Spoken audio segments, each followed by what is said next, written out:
우리가 시편 42편을 전체를 보면 이 시편을 기록한 작가는 자기가 원래 하나님을 예배하던 시온에서 멀리 강제로 쫓겨난 것을 볼 수가 있습니다. 내가 어찌하여 원수의 압제로 말미암아 슬프게 다니니까 9절에 그런 말씀이 있습니다. 그래서 성경학자들은 이 시를 다윗이 압살롬을 피해서 요단을 건넜을 때 다윗을 따라갔던 사람들 중에 그것을 썼는데 다윗의 경험을 기록한 것이라 그렇게 봅니다. 그래서 이 시인은 이 모든 이 전쟁으로 인해서 쫓겨간 상황에서 다시 그곳으로 돌아가서 하나님을 경배하고 예배하기를 기다리는 그러한 상황에 있습니다. 그래서 시인은 자신이 하나님 앞에 나아가 예배드릴 수 없는 그 목마름을, 영적인 목마름을 사슴이 시냇물을 찾기에 갈급하다라고 그렇게 표현을 하고 있습니다. 저는 사슴이 시냇물을 찾아서 얼마만큼 갈급한지 잘 몰랐는데 제가 선교지에 있을 때 그것을 직접 알 수 있는 기회가 있었습니다. 라오 부족이라는 부족 전 세계 한 110만이 되는데 중국이 한 60만, 미얀마에 한 30만, 태국에 10만, 동남아 10만에서 110만이 부채꼴 모양으로 이렇게 퍼져 있는데 이제 그 종족들을 전체 다를 이제 복음화하기 위해서 제자들과 함께 자동차로 태국 국경을 넘어서 미얀마를 거쳐서 중국으로 들어갈 때 미얀마 첩첩산중을 들어가게 되었습니다. 길 옆에 나지막한 지붕 위에 그 무 깍두기처럼 빨갛게 썰어서 이렇게 지붕 위에 말려놓은 것을 보았습니다. 저것이 뭐냐 물으니까 사슴 고기였습니다. 그래서 그 사슴을 어떻게 잡느냐 그래 물으니까 현지인들이 하는 말이 건긴 겨울이 되면 물이 졸졸 흐르는 작은 겨울이 있는데 밤이 되기 전에 움막을 그 겨울 옆에 짓고 그 다음에 밤이 되기를 기다리면서 그 안에 사람이 들어가서 엽총 구멍을 딱 내놓고 바로 앞에 사슴이 물 먹으러 올 때 소면 백발백중으로 잡기 때문에 사슴을 계속 잡는다 그런 이야기를 했습니다. 사슴은 열이 많은 동물이라 건기가 되면 다른 동물보다 더 심한 갈증을 느끼는 동물이라고 합니다. 사슴이 시냇물을 찾기에 갈급하다. 여기 나오는 사슴은 수사슴을 이야기를 합니다. 여기 시냇물은 물이 막 많이 흐르는 그러한 상태가 아니고 오랜 가뭄 끝에 광야 깊은 계곡 바닥에서 조금씩 졸졸 흐르는 물을 말하는 것이고 갈급하다는 그 원어는 소리를 높여 울다, 헐떡이다라는 그러한 말에서 나왔습니다. 그래서 이 상황을 보면 물이 별로 없는 건기에 수사슴이 얌전하게 물을 찾는 것이 아닙니다. 울부짖으면서 헐떡거리는 소리를 내면서 목숨을 걸고 물을 찾는 것이죠.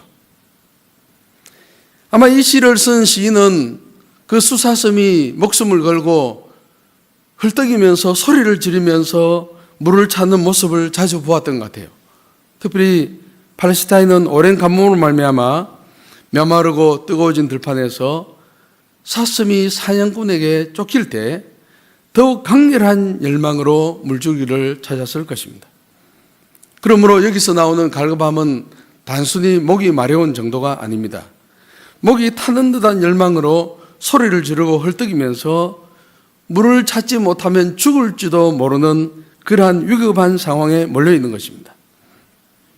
시인은 사슴이 목이 말라 위급한 상태에서 물을 찾듯이 자기는 하나님을 향해서 위급하게 하나님을 찾고 있다 그렇게 말하고 있습니다. 하나님을 죽도록 갈망하고 있다는 거죠. 하나님을 갈망하는 것은 무엇일까요? 그것은 바로 은혜 받은 표입니다. 몸이 건강한 사람은 배고픔을 느낍니다. 마찬가지로 건강한 영혼은 하나님을 향해서 갈급함을 느낍니다. 하나님을 만나지 않아도 아무렇지 않은 사람, 내가 주일 예배 한 번 빠지고 두 번 빠져도 아무렇지도 않은 사람은 그 영혼은 사실은 병든 것이죠. 부족하지만 저희 가장 큰 소원은 하나님을 가까이 하는 것입니다. 그러나 그것이 잘 되지 않은 것 때문에 많은 갈등과 번민이 있습니다. 내 영혼이 왜 이렇게 완악할까? 다른 사람들 은혜를 잘 받는데 나는 왜 이렇게 은혜를 잘 못 받을까? 갈등할 때가 참 많습니다. 여러분들, 하나님과 단절된 영혼은 물이 말라버린 겨울과 같습니다. 여러분들은 죽을 만큼 영적으로 목을 말라본 일이 있습니까? 저희 경우는 그러한 일이 있었습니다. 하나님이 나를 떠나신 것은 아닌가?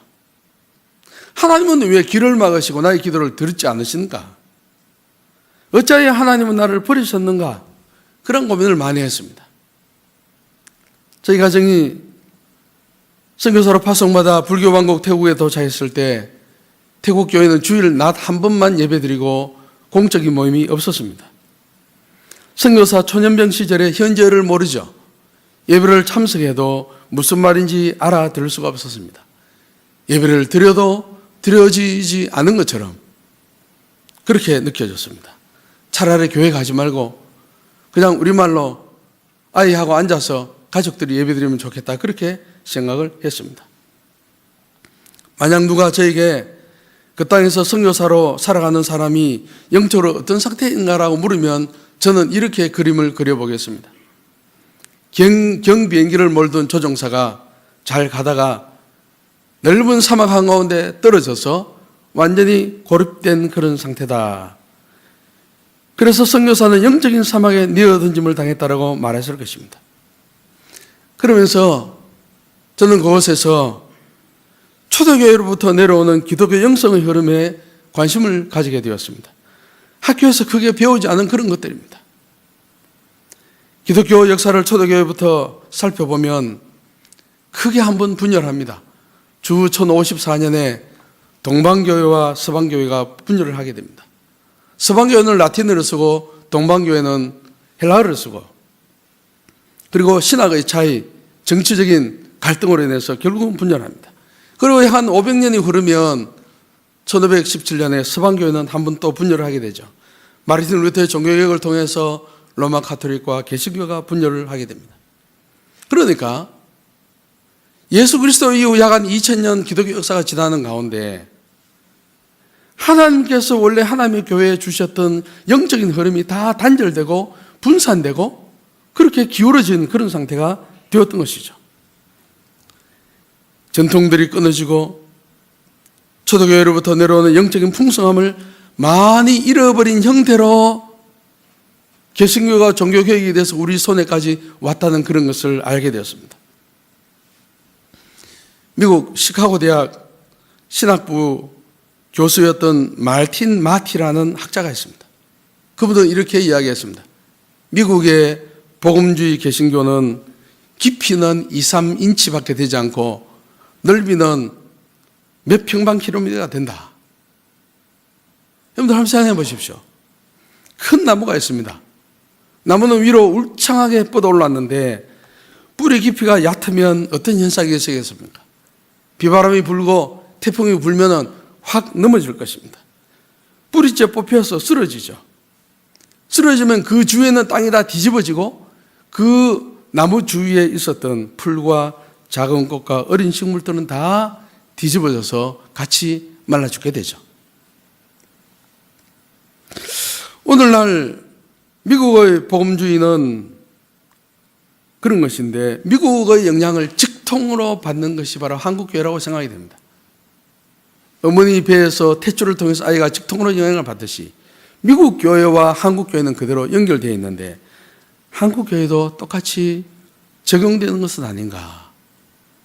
깊이는 너무 얕고 겉으로는 너무나 화려한데 과연 정말 하나님을 향한 영적인 깊이는 있는가?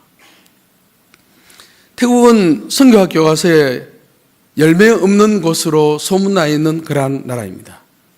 미국 장로교 선교부는 1840년부터 선교사들을 계속 부지런히 보내었습니다.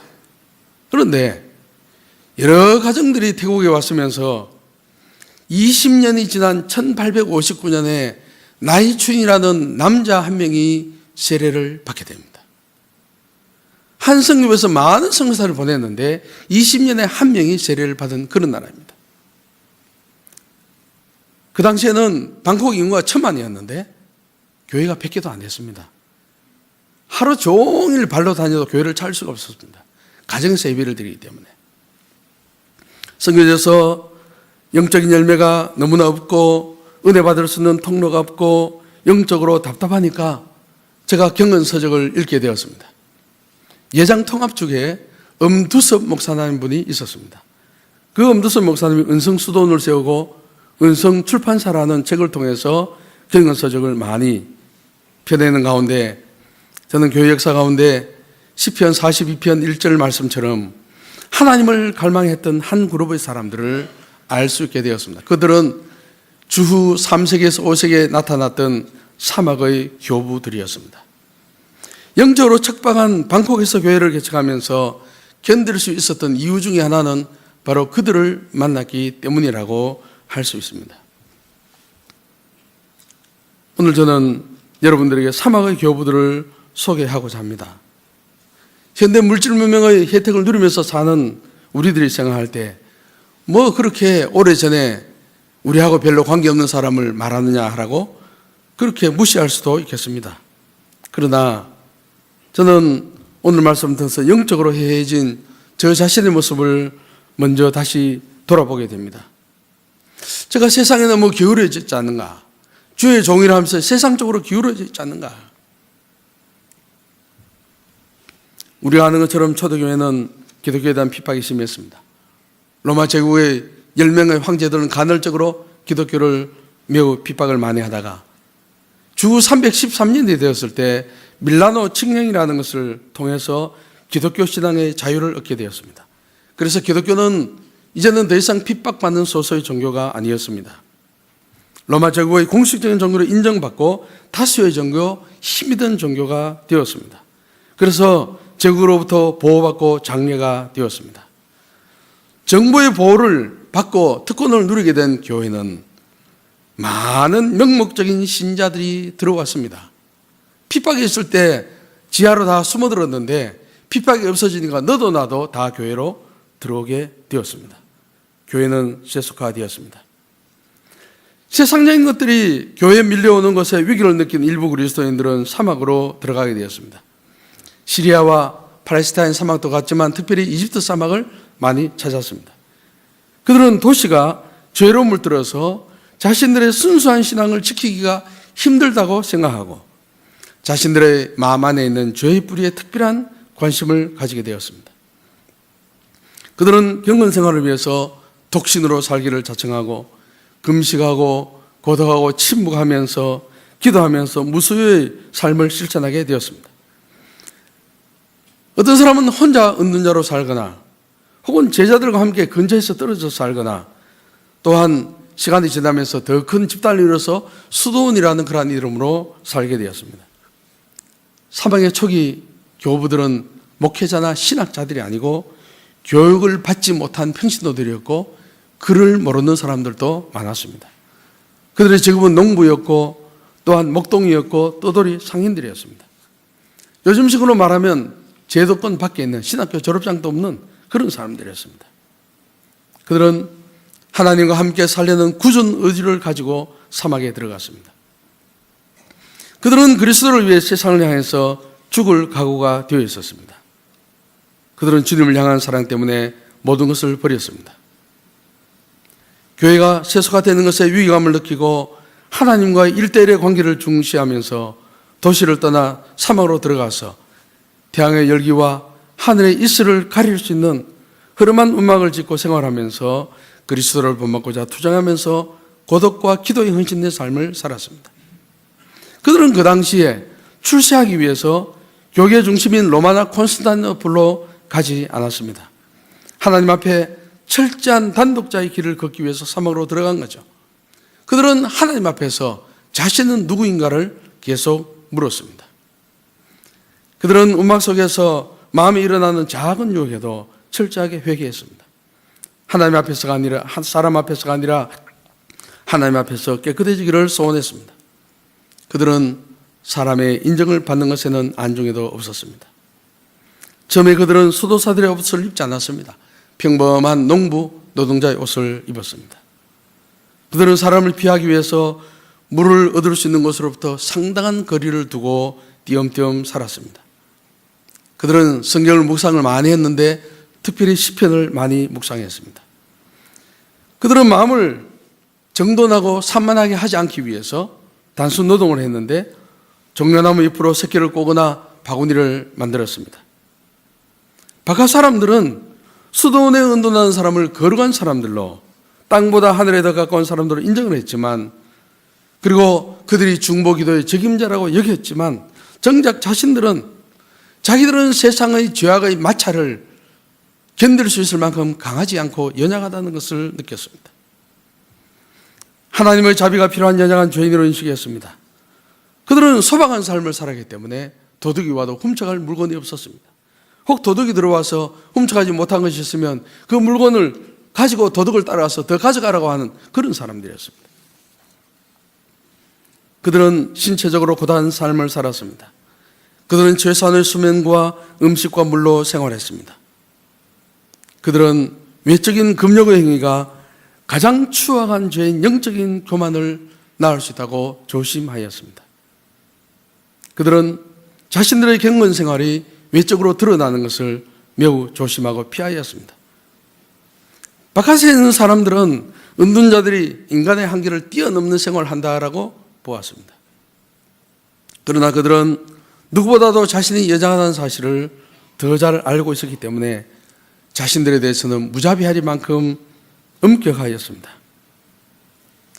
한 수도승은 이렇게 했다고 합니다. 바구니 2개를 준비해 놓고 양쪽에 놓고 좋은 생각이 떠오르면 조약돌을 오른쪽 바구니에 넣고 악한 생각이 떠오르면 왼쪽 바구니에 넣었다고 합니다.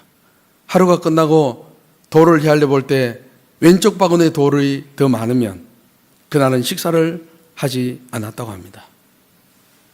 어떤 사람이 죄를 지었습니다.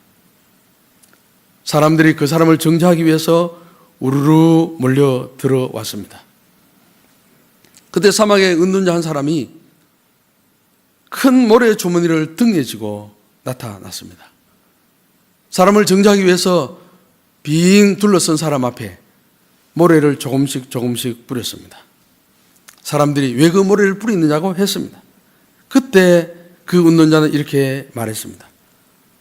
자기 등에 진 그 모래짐은 너무나 크지만 뒤에 있기 때문에 안 보이지만은 사람들 앞에 뿌려놓은 작은 소량의 모래는 크게 보인다는 것이었습니다. 사람이라는 것은 자신의 큰 죄는 간과하고 남의 사소한 허물을 크게 여긴다고 말했습니다. 주님이 형제의 눈 속에 있는 티는 보고 자기 눈 속에 있는 들보는 보지 못한다라고 말씀하시지 않았습니까? 그래서 그 사막 교부들의 가르침은 머리에서 나온 것이 아니라 삶으로 실천하는 것을 가르쳤기 때문에 사람들을 변화시키는 힘이 있었습니다. 그들은 세상 사람들에게 드러나고 유명해지는 것을 두려워하였습니다. 불을 피하듯이 사람들의 칭송과 주목을 피해서 도망쳤습니다. 그들은 교만과 자존심이 하나님을 대면하는데 가장 큰 적이라고 여겼습니다. 사막 교부들은 비범한 기도 은사를 받았고 많은 신비한 경험을 했지만 사람들에게 자랑하지 않았습니다. 자신들이 많은 것을 알고 경험했다고 다른 사람을 얕보지도 않았습니다. 철저히 자신을 살피고 주님의 재림을 고대했습니다. 물론 사막의 교부들이 다 칭찬받을 만한 일을 한 것은 아닙니다. 개신교 일가에서는 이렇게 이야기하죠. 그 사람들은 현실을 도피했다. 은둔했기 때문에 사회를 바꾸는 데는 무관심했다라고 비판하기도 합니다. 그들의 금욕적 고행은 믿음으로 은혜로 얻는 구원을 변질시킬 우려가 있다고 불쾌하게 바라보기도 합니다. 종교개혁을 통해서 벗어던진 금욕주의와 율법주의를 왜 다시 짊어지도록 하느냐, 왜 그런 걸 다시 짊어지냐고 비판하는 사람들도 있습니다. 그러나 사막의 교부들은 구원받기 위한 목적으로 금욕한 것이 아닙니다. 이미 구원을 받았기 때문에 금욕을 통해서도 하나님을 체험하겠다는 목표를 가지고 있었습니다. 사막 교부들이 금욕적이어서 한쪽으로 치우쳤다고 비판하는 사람들이 있는데 현대인들은 오히려 그 반대로 치우쳐서 그들로부터 배워야 할 것은 없을까요? 현대를 살아가는 우리들은 수백 개의 채널이 나오는 텔레비전을 방 안에 두고 살아갑니다. 볼만한 연습권과 영화, 즐길 만한 오락 24시간 나오고 있습니다. 해야 할 일은 더 많아졌습니다. 미래의 발달로 걱정도 더 많아졌습니다. 유혹은 흘러넘치고 있습니다. 그래서 대부분의 사람들은 혼자 있지를 못합니다. 여러분들 지하철이나 타보십시오. 사람들이 다 보고 있지 않습니까? 수년 전에 미국의 어느 유명한 복음주의 신학대학원 교수님들이 몇 밤 며칠로 수련회를 갔습니다. 원장님이 자 교수님들 지금부터 우리 사람 만나지 말고 대화하지 말고 혼자 하나님을 한번 만나보세요 하고 시간을 몇 시간 줬다고 합니다. 그런데 결과는 무엇인지 아십니까? 교수님들이 한마디로 하는 말이 죽을 뻔했다고 합니다. 심심해서. 이 시대의 유명한 복음주의 신학교 교수들, 이 시대의 기독교 지성을 대표하는 경건한 학자들 모두 다 생각이 깊은 박사님들입니다. 그들이 혼자 조용한 시간을 가질 수 없다면 현대인들 중 조용하게 하나님을 대면하고 묵상할 수 있는 사람이 과연 몇 명이나 될까요? 스마트폰으로 쉴 새 없이 날아오는 새로운 소식, 고독하게 내버려 두지 않은 익숙한 분주함이 우리를 몰아가고 있죠. 우리 모두는 조급증 환자인지도 모릅니다. 그래서 현대인들은 평안을 갈구하면서도 자신을 성찰하고 묵상할 시간도 없는 것 같습니다. 하나님을 대면하고 그리스도를 닮고자 기도와 노동과 금력과 성경과 경건 서적을 읽는데 투자했던 사막의 교부들은 정말 바보 같은 삶을 살았을까요? 오히려 그들의 단순한 삶에서 배울 것이 있지 않을까요?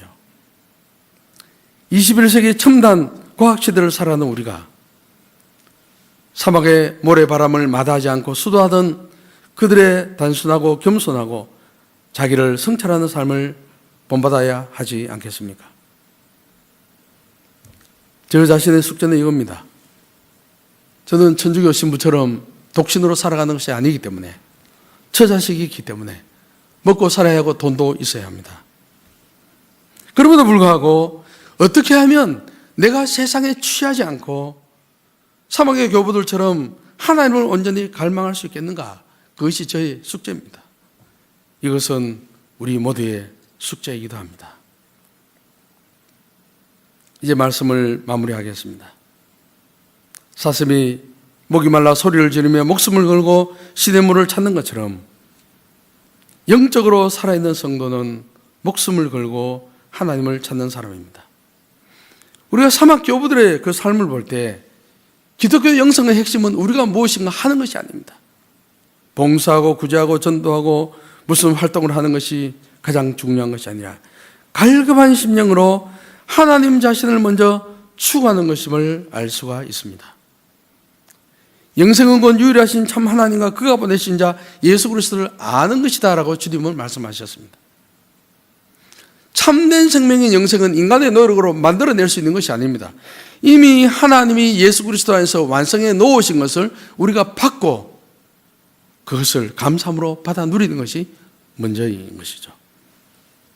예수님께서 한 분은 사람들이 이렇게 말씀하셨죠. 썩을 양식을 위하여 일하지 말고 영생하도록 있는 양식을 위해서 하라고 했을 때 사람들은 무슨 일을 해야 하는 줄 알고 우리가 어떻게 해야 합니까? 어떻게 해야 하나님 일을 하겠습니까? 라고 했을 때 하나님께서 보내신 일을 믿는 것이 하나님의 일임이라 라고 하셨습니다.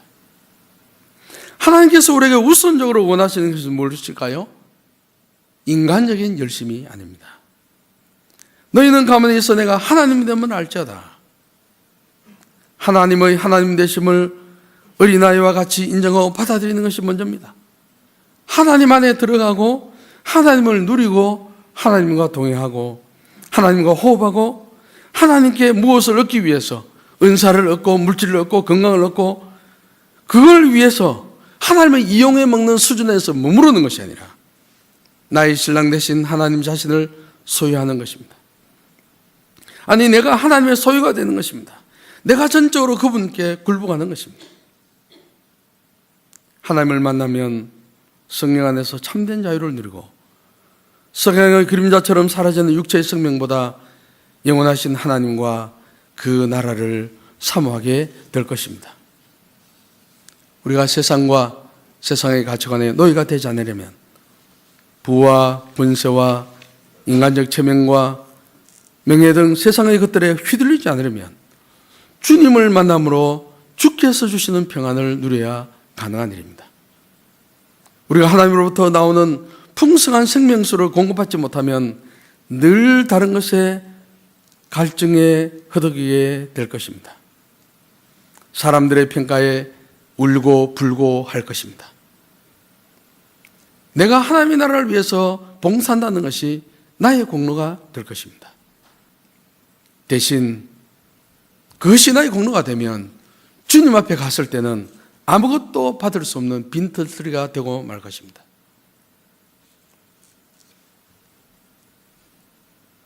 땅에서 평가 잘 받아버리면 하늘에서 받을 것이 없을 것 같습니다. 육신의 정욕과 안목의 정욕과 이성의 자랑이 넘쳐나는 오늘의 현실에서 세상의 것들에 매여서 우리가 울고 불고 할 것이 아니라 하나님을 가까이 함으로 욕심과 유혹의 불길에서 우리는 도망쳐 나와야 할 것입니다. 우리가 눈에 보이는 사막으로 들어갈 수 없다면 우리 주위를 사막으로 만들어서 영적인 성숙함과 풍족함으로 세상을 이겨야 할 것입니다. 현대 메마른 영적 사막과 같은 팍팍한 경쟁사회 한가운데서 목마른 사슴이 목숨을 걸고 신의 물을 찾는 갈급함으로 2018년 한 해 동안 저와 여러분들이 생명을 다해서 하나님을 찾을 수 있기를 소망합니다.